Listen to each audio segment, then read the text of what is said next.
alihi wa sahbihi ajma'in. Hadis ke-25.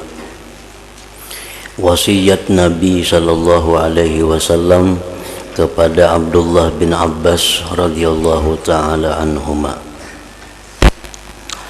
An Ibni Abbas radhiyallahu taala anhuma qala kuntu khalfan Nabi sallallahu alaihi wasallam yawma faqala ya gulam inni u'allimuka kalimatin ihfazillaha yahfazka ihfazillaha tajidhu tujahak idza sa'alta fas'alillah wa idza ista'anta fasta'in billah wa'lam anna al-ummata law ijtama'at ala an yanfa'uka bi syai'in lam yanfa'uka illa bi syai'in qad katabahu Allahu lak wa in ijtama'u ala an yadurruka bi syai'in lam yadurruka illa bi syai'in qad katabahu Allahu alaik rufi'atil aqlam wa jaffatis suhuf rawahu Abu Dawud wa Tirmidzi wa qala haditsun hasan sahih wa fi riwayati ghairi Tirmidzi ihfazillah tajidhu amamak ta'arraf ila Allah birraha ya'rifka bisyiddah wa'lam anna ma akhta'aka lam yakun liyusibak wa ma asabaka lam yakun liyukhti'ak wa'lam anna an-nasra ma'as sabri wa anna al-faraja ma'al karbi wa anna ma'al usri yusra.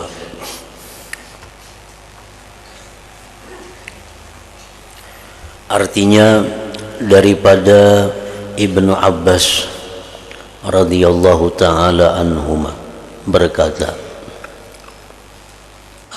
pada suatu hari saya membuncing baginda Rasul sallallahu alaihi wasallam. Artinya Nabi kita bertunggangan, Ibnu Abbas umpat di belakang membuncing. Lalu baginda Rasulullah berkata, wahai anak muda, sesungguhnya aku mau mengajarkan engkau beberapa perkataan. Peliharalah Allah, niscaya Ia memelihara akan engkau. Peliharalah Allah, niscaya Allah memelihara akan engkau. Memelihara Allah itu artinya memelihara agama Allah.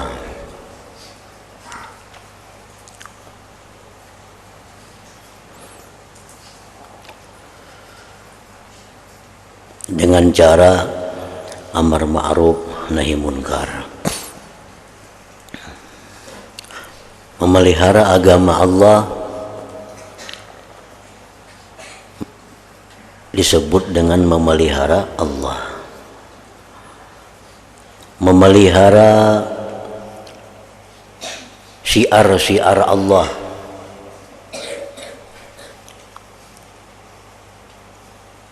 Memelihara hukum-hukum Allah. Memelihara kekasih-kekasih Allah, maka niscaya Allah akan memelihara engkau. Bila kita memelihara agama Allah, jangan sampai diganggu orang, jangan sampai dirusak orang, jangan sampai dinudai orang. Kita jaga agama Allah, kita jaga hukum-hukum Allah, kita jaga syiar-syiar Allah, kita jaga kekasih-kekasih Allah, niscaya Allah akan menjaga kita. Peliharalah Allah, niscaya engkau mendapatinya Allah itu di hadapan engkau. Artinya bila mana kita menjaga agama Allah, menjaga syiar Allah, menjaga para kekasih Allah, maka Allah akan berada di depan engkau. Artinya Allah akan membela engkau.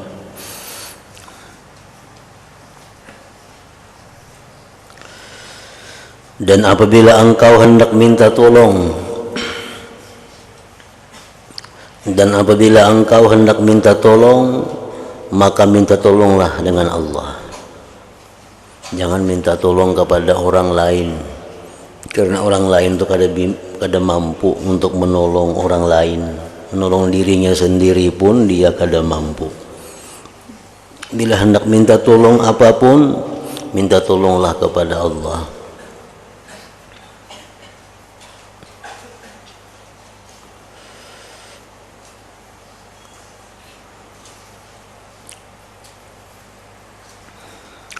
Dan apabila engkau hendak minta tolong, maka minta tolonglah dengan Allah.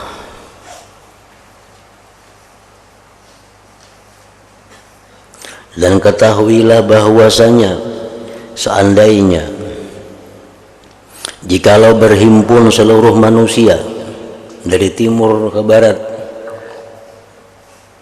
untuk memberi kepadamu satu kemanfaatan, niscaya mereka tidak dapat berbuat demikian kecuali dengan sesuatu manfaat yang telah ditetapkan, ditulis bagimu oleh Allah. Dan seandainya mereka berhimpun untuk memberi kepadamu dengan suatu kemudaratan, seluruh manusia hendak menyangsarakan kita, seluruh manusia hendak menjatuhkan kita, seluruh manusia hendak menghinakan kita, berhimpun semuaan, niscaya mereka tidak dapat berbuat demikian kecuali dengan suatu kemudaratan yang telah dituliskan bagimu oleh Allah Ta'ala. Artinya, kalau orang semuaan hendak memuliakan kita tapi Allah kada, maka usaha mereka itu kada akan berhasil.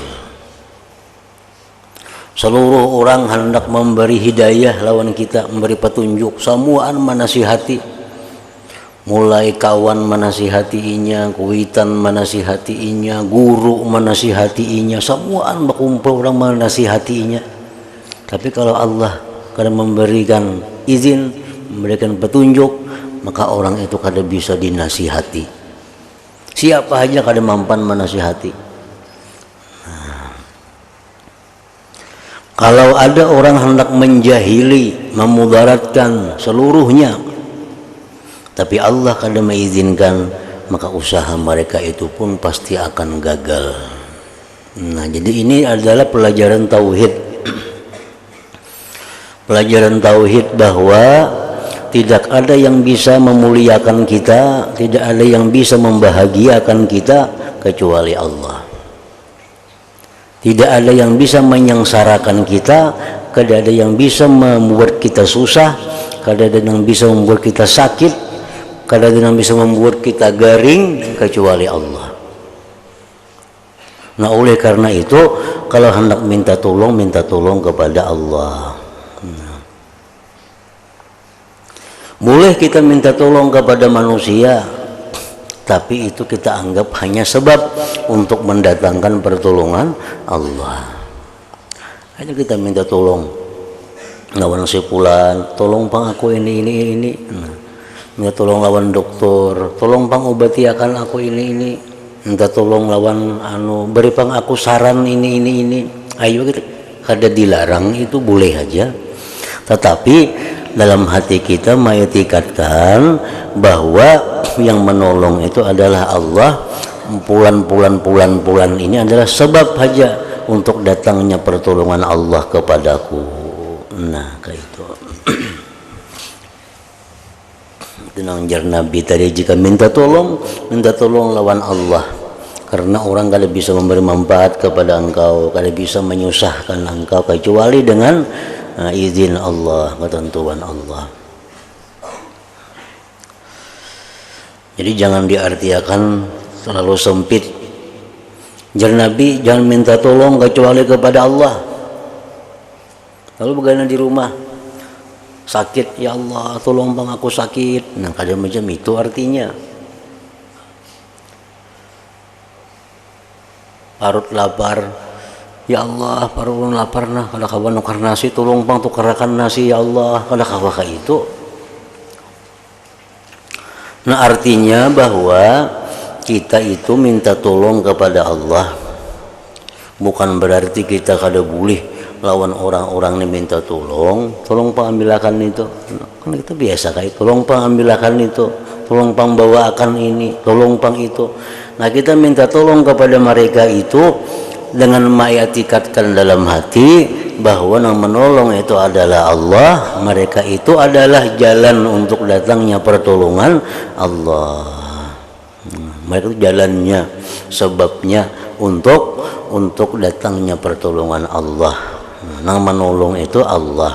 Mereka itu jalan sebab untuk datangnya pertolongan Allah Ta'ala. Padahal contohnya saling banyakkan sudah lawan kita. Contohnya tukang pos. Nah, tukang pos itu iya sebab pengarannya sidin tukang pos itu atarakan surat. Tukang atarakan surat. Surat siapa? Surat yang mengirimi lawan kita. Nah, jadi kalau suratnya itu misalnya suratnya itu ini, suratnya itu isinya kebaikan, surat itu isinya menggembirakan, tentu kita berterima kasih lawan nang mengirim surat. Kalau surat itu misalnya menghina kita, surat itu misalnya menyinggung kita, surat itu membuat kita sakit, tukang pos yang kita sariki lah. Ini kada tahu apa-apa, tukang pos tuh ngantarakan aja. Nang tukang suruh kirim nang jauh itu siapa orangnya. Nah itulah contohnya. Contohnya itu kada berbeda semuaan. Jadi semuaan yang ada ini adalah merupakan sebab datangnya sesuatu dari Allah kepada kita. Kuitan sebab wujudnya kita. Guru sebab daripada dapat hidayahnya kita. Mantri, doktor sebab datangnya kesehatan kepada kita. Nasi, makanan sebab datangnya kenyang lawan kita. Nah, yang berbuat semua itu adalah Allah Ta'ala. Nah, oleh karena itu jar Nabi lawan Ibnu Abbas, jika engkau minta tolong, minta tolonglah kepada Allah. Nah, jadi kita ingat benar, ingat bujur bahwa bila kita minta tolong lawan orang, nah, dalam hati kita adalah orang ini datang jalan datangnya pertolongan Allah. Tolong pang aku kena tuarakan ini. Nah, dalam hati kita nih yang menolong itu adalah Allah. Ini jalan untuk datangnya pertolongan Allah. Jalan untuk datangnya pertolongan Allah. Dan dalam satu riwayat lain sebenarnya sudah terangkat segala kalam dan sudah kering segala catatan. Artinya Allah sudah menulis, menakdirkan. Ibarat pulpen, ibarat tinta sudah kering. Sudah ditulis oleh Allah, bulan bin bulan ini, bulan bin bulan sudah ditulis sejak azali dahulu kala belum ada kita, sudah ada tulisan kita. Kita ini belum ada lagi, sudah ada catatannya itu. Kayaknya pada tanggal sekian, bulan sekian, tahun sekian, jam sekian akan muncul ke dunia, lahir bulan bin bulan, diberi umur 63 tahun, diberi rezeki sepanjang hidupnya sekian puluh miliar umpamanya. Nah, diberikan dia jodoh, diberikan dia anak, diberikan semuaan sudah didaftar oleh Allah. Kita belum ada lagi, catatannya sudah ada. Nah, itu sudah kering. Dan dalam satu riwayat lain Rasulullah berwasiat kepada sepupu sidin Ibnu Abbas, ujar Nabi lawan sepupu nih, peliharalah Allah, niscaya engkau akan mendapatinya di hadapan engkau. Kalau Allah kita pelihara, Allah akan membela kita. Artinya itu maksudnya, kita bila Allah, Allah akan membela kita. Kenallah kepada Allah di masa senang, niscaya Ia mengenali engkau di masa susah. Artinya beribadah secara teratur kepada Allah di waktu senang. Di waktu susah, andai kata kita kada bisa beribadah, Allah akan memberi pahala, Allah akan menolong kita. Di waktu senang selalu berdoa lawan Tuhan, selalu minta-minta lawan Tuhan, selalu dekat lawan Tuhan. Niscaya ia mengenali engkau di masa susah. Di waktu kita susah, kita kada kau lagi sembahyang, kita kada kau lagi tahajud, nah Allah akan tetap memberikan pahala kepada kita. Waktu sihatnya kada suah pang kada tahajud tiap malam. Waktu inya lapang, inya kada suah kada menuntut ilmu, belajar aja gawiannya. Pas sakit, pas ada keuzuran apa misalnya, nah Allah akan memberikan ganjaran seperti biasa. Karena orangnya dianggap sudah kenal kepada Allah di waktu senangnya. Itu artinya, kenallah kepada Allah di masa senang, niscaya ia mengenali engkau di masa susah. Artinya beribadah di waktu sihat. Nah, waktu kita sakit kayaknya Allah sudah tahu aja, oh gitu Tuhan ini sakit ban aja kada beramal, jaka sihatnya beramal dulu tuh kayak itu. Nah, diberi Tuhan pahala. Waktu sihatnya berdoa lawan Tuhan, waktu sakitnya kada kau lagi, gitu Tuhan tetap beri kebulakan doanya. Karena aku tahu laginya sihat selalu berdoa kepada aku. Dan ketahuilah bahwasanya apa-apa yang terluput daripadamu, sebenarnya ia tidak akan terkena akan dikau. Artinya sesuatu yang tidak ditakdirkan oleh Allah kepada engkau pasti akan kada kena. Sesuatu yang terluput daripadamu sebenarnya ia tidak akan terkena akan dikau. Sesuatu yang bukan ditakdirkan untuk kita oleh Allah kada mau kana, baik itu kemudaratan atau itu manfaat.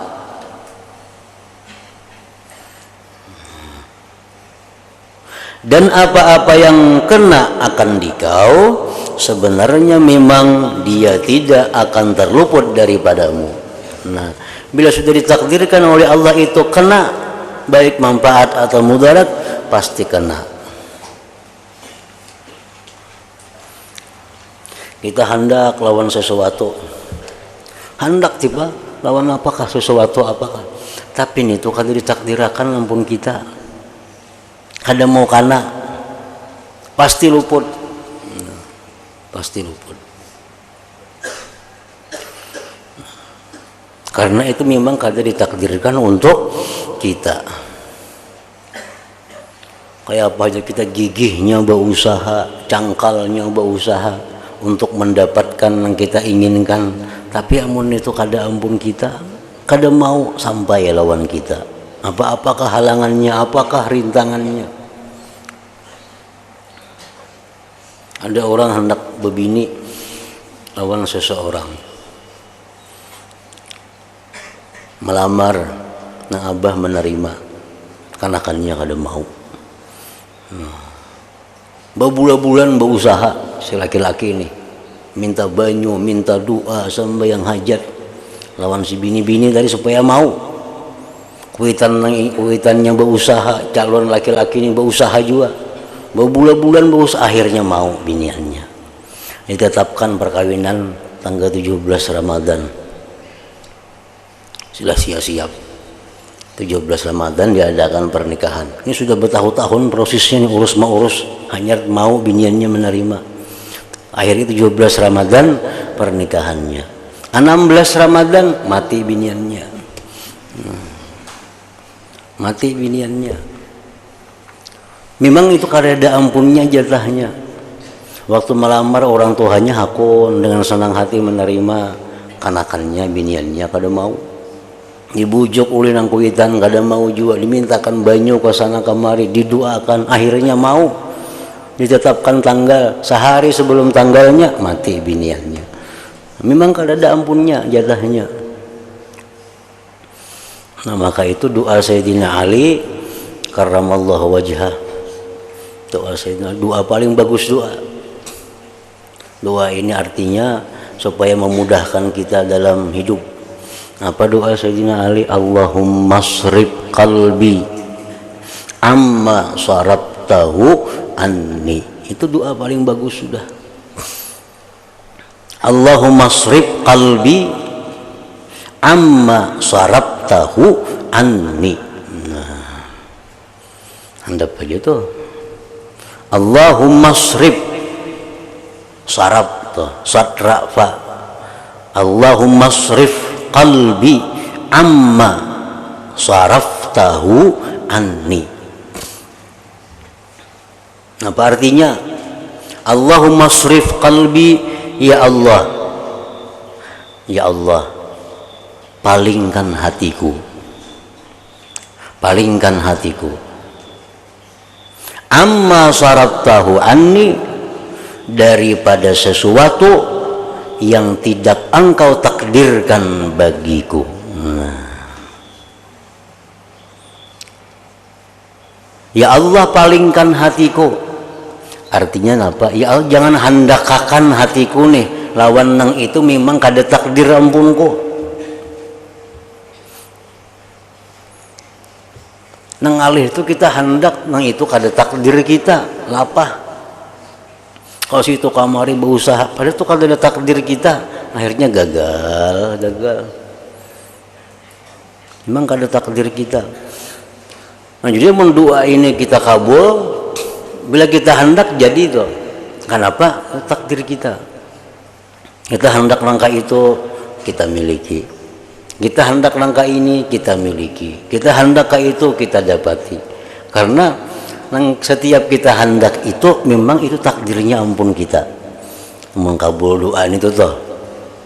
Nah, Allahumma srif qalbi amma saraftahu anni. Allahumma srif qalbi, ya Allah, palingkan hatiku amma saraftahu, dari sesuatu yang tidak engkau takdirkan bagiku.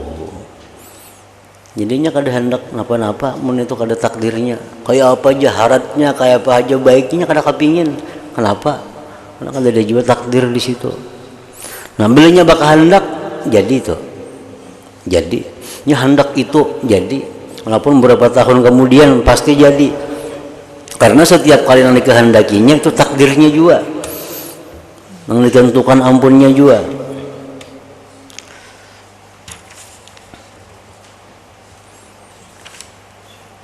Dan ketahuilah bahwasanya pertolongan itu beserta dengan kesabaran. Artinya orang sabar itu ditolong Tuhan. Ditolong Tuhan. Sabar menghadapi musibah, sabar menghadapi gangguan-gangguan manusia, sabar menghadapi hal-hal yang kada nyaman, ditolong Tuhan, pasti jaya.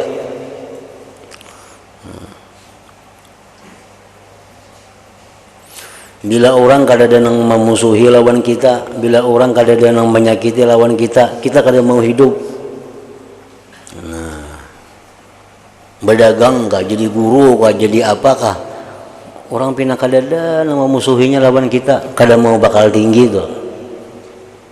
Tapi bila kita buka dagang misalnya, atau buka apa, banyak orang memusuhi. Ada yang memudahkan ini, memudahkan itu. Masa buka warung kita, banyak macam-macam. Di situ kada baik warungnya, itu ini. Nah, berarti warung kita akan jaya kaina, akan top kaina. Itu tandanya sudah. Itu tanda. Bilanya kita buka, orang pinarana ya aja pina kada kenapa-napa. Kayak itu bang sudah jadinya kaina. Kada mau kada meningkat nang tinggi kada mau. Bila orang hendak tinggi martabat itu pasti awal-awalnya dicela, dimusuh, dibikut dan sebagainya. Maka itu tanda sudah fitrah, sudah sunnatullah, sudah macam itu. Sebab bila mana kita sabar menerima hal-hal demikian, kita ditolong oleh Allah.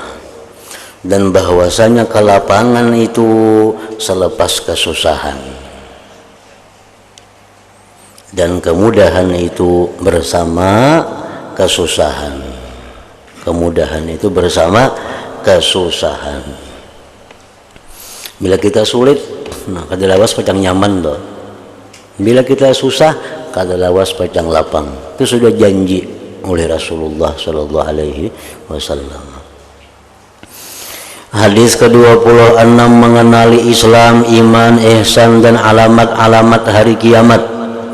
An Umar bin Khattab radhiyallahu anhu qala bainama nahnu julusun 'inda Rasulillah sallallahu alaihi wasallam dzata yaum iztala'a 'alaina rajulun shadidul bayadi siyab shadidu sawadi sya'r la yura 'alaihi atharus safar wa la ya'rifuhu minna ahad hatta jalasa ila an-nabi sallallahu alaihi wasallam fa asnada rukbatayhi ila rukbatayhi wa wada kaffayhi 'ala fakhidayhi wa qala ya Muhammad akhbirni 'anil Islam. Faqala Rasulullah sallallahu alaihi wasallam al-Islam an tashhada an la ilaha illallah wa anna Muhammadar Rasulullah wa tuqimas shalah wa tu'tiyaz zakah wa tasuma Ramadan wa tahujjul baita in istata'ta ilaihi sabila. Qala sadaqta fa'ajibna lahu yas'aluhu wa yusaddiqu.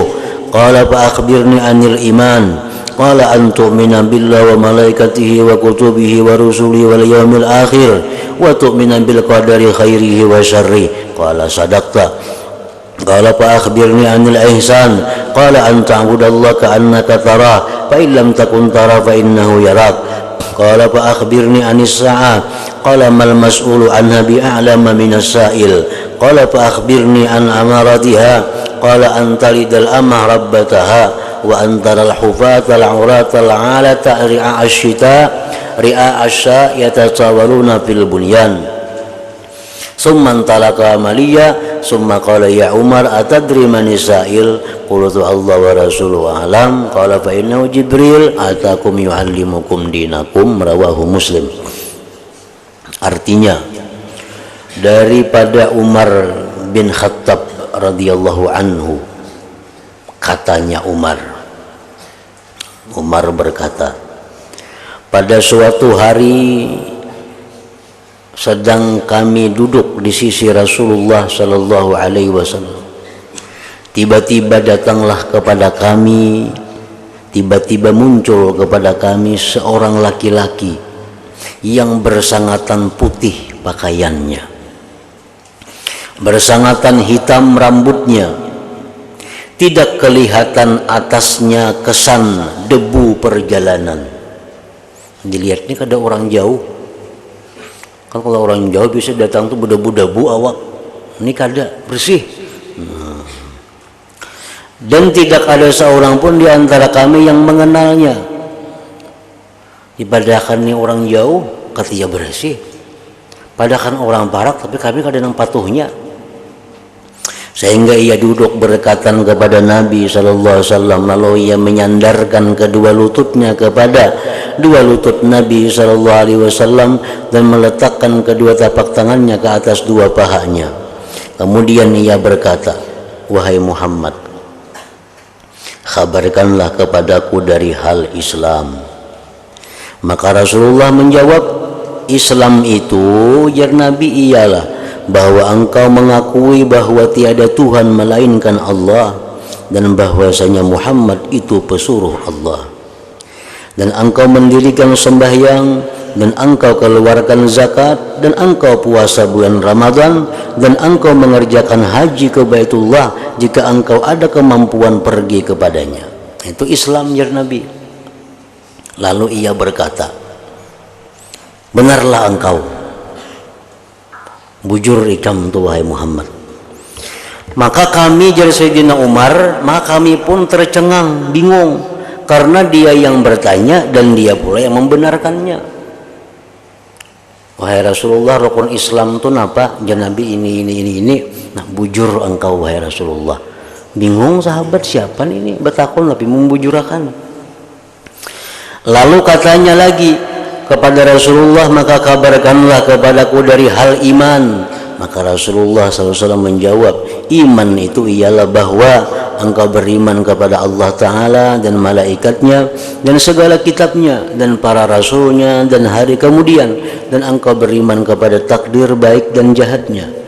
Lalu ia berkata pula, benarlah engkau. Kemudian ia bertanya lagi kepada Rasulullah, maka sekarang kabarkanlah kepadaku dari hal ihsan. Rasulullah SAW menjawab, ihsan itu, jar Nabi, bahwa engkau menyembah Allah seolah-olahnya engkau itu melihatnya. Tetapi jika engkau tidak melihatnya, maka sesungguhnya ia melihat engkau. Kita sembahyang, bila kita sembahyang itu kita ini seakan-akan kita ini berada di hadapan Allah, seakan-akan kita ini melihat dengan Allah itu. Nah itu ihsan ngarannya. Bila kita kada mampu demikian, diambil yang kedua, kita sembahyang misalnya seolah-olah kita ini diawasi, dilihat oleh Allah. Nah, bila macam itu kawa itu ngarannya ihsan.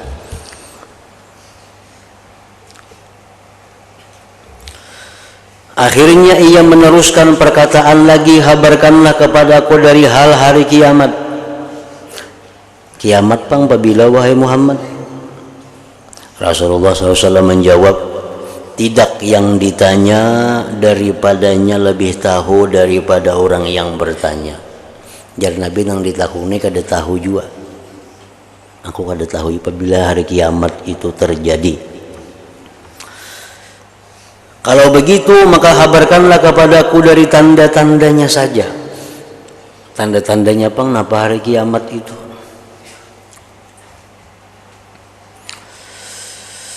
Rasulullah SAW menjawab, tanda-tandanya ialah bila hamba telah melahirkan tuannya.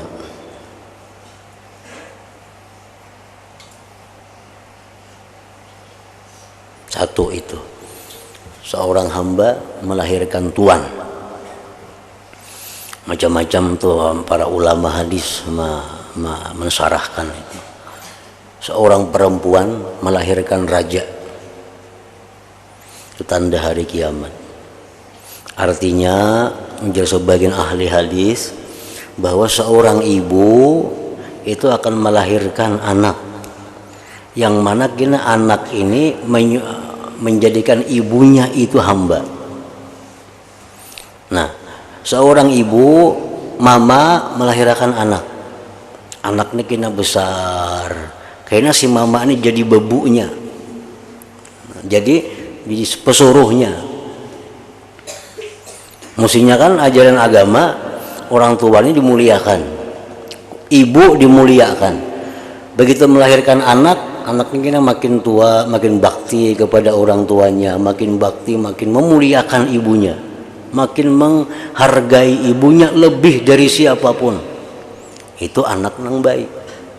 Nah, kalau mendekati hari kiamat itu manusia menjadikan mamanya sebagai pesuruhnya.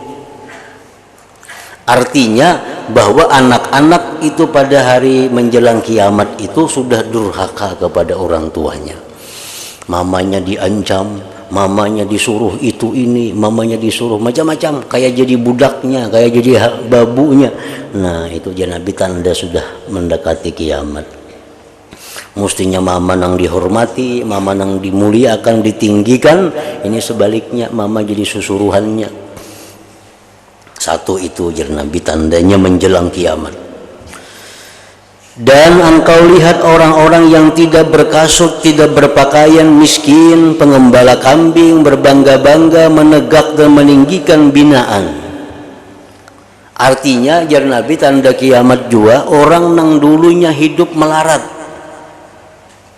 Di kampung-kampung nang bersandal kada kayak buan bukit, ada bersandalnya kan rajin tuh.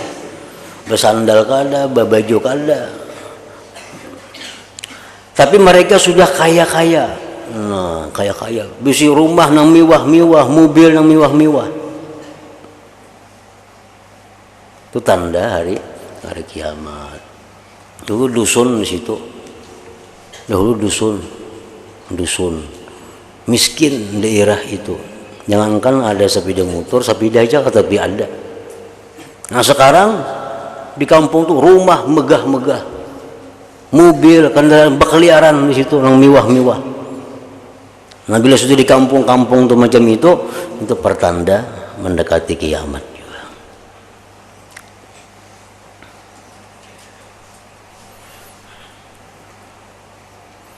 Di kampung-kampung yang dahulu miskin, kampung itu timbul di kampung tuh ada tambang emas.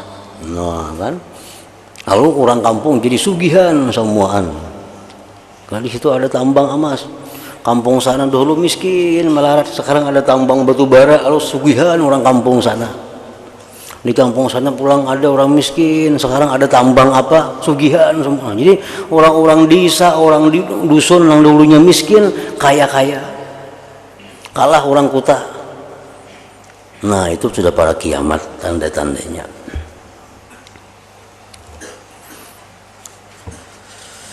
Kemudian ia pun pergi. Laki-laki tadi betakon tadi pergi, betakon lawan Nabi. Lalu aku terdiam beberapa masa. Ujar Umar nih, laki-laki tadi betakon lawan Nabi hilang. Terdiam ya aku. Setelah itu Rasulullah SAW berkata, ujar Nabi, wahai Umar, adakah engkau tahu siapakah orang yang bertanya tadi? Kamu tahulah Umar yang datang bertakon lawan aku tadi siapa? Aku berkata, aku jawab, ja Umar, Allah dan Rasulnya yang lebih tahu. Belum kada tahu siapa itu, kada kenal, kada patuh laki-laki itu siapa. Lalu Rasulullah SAW bersabda, sesungguhnya ujar Nabi, itulah Jibril. Itu Jibril ujar Nabi, yang datang kepada kamu untuk mengajarkan agama kamu. Jadi sahabat-sahabat Nabi ini adalah orang-orang istimewa. Nah, sahabat-sahabat Nabi itu orang-orang yang terhormat di sisi Allah. Apa kemuliaan sahabat-sahabat Nabi itu? Satu, mereka itu langsung bisa bertemu dengan Rasulullah Sallallahu Alaihi Wasallam. Itu sahabat Nabi. Kalau kita ini nih, kalau kita sekarang nih, ada yang melihat Rasulullah dalam waktu bangun nih, wali orangnya, wali orang itu. Nah, sedangkan sahabat itu mereka siang malam bisa melihat Rasulullah. Lebih pada wali lagi sahabat-sahabat Nabi itu. Bukan hanya mereka sahabat itu bisa melihat Rasulullah, mereka melihat Jibril. Nah, melihat Jibril. Oh, Jibril tadi sekalinya. Yang tahu bersalaman tadi, cuma ada tahu pada Jibril, sudah hilang yang tahu. Nah, jadi sahabat-sahabat Nabi itu melihat Jibril, nah, melihat malaikat-malaikat lainnya, melihat Nabi, itu keuntungan, kemuliaan manusia-manusia yang jadi sahabat di zaman Rasulullah Sallallahu Alaihi Wasallam. Makanya ujar Nabi, orang-orang yang mulia sesudah aku itu adalah sahabat-sahabat ini. Nah, paling mulia masa, ujar Nabi, di masaku. Sesudah itu masa sahabat. Nah, karena sahabatnya orang-orang pilihan, orang-orang yang sudah dipilih oleh Allah untuk mendampingi, menyertai perjuangan Rasulullah Sallallahu Alaihi Wasallam. Nah, kemudian hadis ke-27, istiqamah dalam berbuat taat. Ila hadratin Nabi Sallallahu Alaihi Wasallam. Al-Fatihah. Iyyaka na'budu wa iyyaka nasta'in. Ihdinas siratal mustaqim. Bismillahirrahmanirrahim. Alhamdulillahirabbil alamin. Allahumma shalli wa sallim على سيدنا محمد وعلى آله وصحبه أجمعين. اللهم اجعل جمعنا هذا جمعا مغفورا وتفرقنا من بعده تفرقا معصوما وعلمنا علما نافعا وعملنا عملا مقبولا ورزقنا رزقا واسعا حلالا طيبا. اللهم افتح علينا فتوح العارفين واجعلنا يا الله من عبادك الصالحين برحمتك يا أرحم الراحمين. صلى الله على سيدنا محمد وآله وسلم. الحمد لله.